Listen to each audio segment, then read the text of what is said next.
Hello student, आज मैं आपको बताऊंगी कहानी एक टोकरी भर मिट्टी। इस कहानी के लेखक हैं श्री माधवराव सप्रे जी। कहानी इस प्रकार से है। कहानी में एक जमींदार और एक वृद्ध विधवा के बारे में बताया गया है। कहानी में जमींदार के महल के पास एक गरीब विधवा की झोपड़ी है। वह गरीब विधवा उसमें अपनी 5 बरस की पोती के साथ रहती है।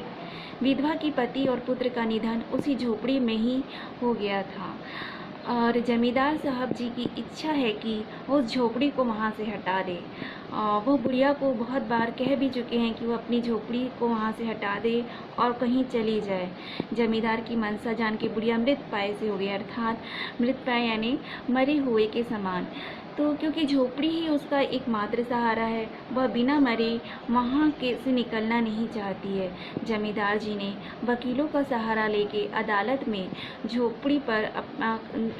के माध्यम से झोपड़ी पर अपना कब्जा कर लिया और बुढ़िया को वहाँ से निकाल दिया।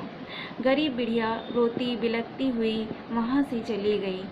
एक दिन जमींदार साहब झोपड़ी के सामने टहल रहे थे, तभी वहाँ गरीब बुढ़िया आई और जमींदार जी से कहा, मुझे अपनी झोपड़ी से एक टोकरी भर मिट्टी लेने दीजिए। वह विनती करने लगी और कहा, मेरी पोती ने खाना पीना छोड़ दिया है। वह कहती है, मैं झोपड़ी में ही खाना खाऊंगी। तो मैंने सोचा झोपड़ी से एक टोकरी भर मिट्टी लाकर उसमें चूल्हा बना के उसको खाना पका के खिलाऊंगी, शायद वह खा ले। जमींदार साहब जी मान गए। बुढ़िया झोपड़ी के अंदर गई तो उसकी पुरानी यादों से उसकी आंखों से आंसू बहने लगे। बुढ़िया ने झोपड़ी से एक टोकरी भर मिट्टी लेकर बाहर आई और जमींदार साहब से फिर विनती की, महाराज कृपया करके इस टोकरी को हाथ लगा दीजिए ताकि मैं इसे अपने सिर पर धर लूं। जमींदार साहब पहले तो गुस्सा हुए, फिर उन्होंने नौकरों से ना कहकर खुद आगे बढ़कर टोकरी को उठाने लगे, पर वह टोकरी को हिला भी ना पाए। अपनी पूरी ताकत लगाने पर वो टोकरी को एक हाथ भर भी ऊपर नहीं कर पाए। जमींदार साहब को लगा यह काम उनकी शक्ति के बाहर है। उन्होंने कहा कि मैं यह टोकरी की मिट्टी नहीं उठा सकता हूँ।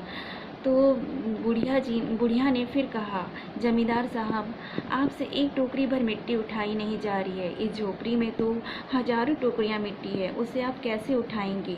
जमींदार साहब बहुत लज्जित हुए, उन्हें अपने किए पे पछतावा हुआ। उन्होंने गरीब विधवा बुढ़िया से क्षमा मांगी और उसे उसकी झोपड़ी वापस दे दी। इस कहानी से हमें यही शिक्षा मिलती है, मानवता के नाते हमें कमज़ोर दीनहीन लोगों की हमेशा सहायता करनी चाहिए। कभी उनके साथ छल कपट का व्यवहार नहीं करना चाहिए। हमें हमेशा दीनहीन गरीब लोगों की मदद करनी चाहिए। धन्यवाद।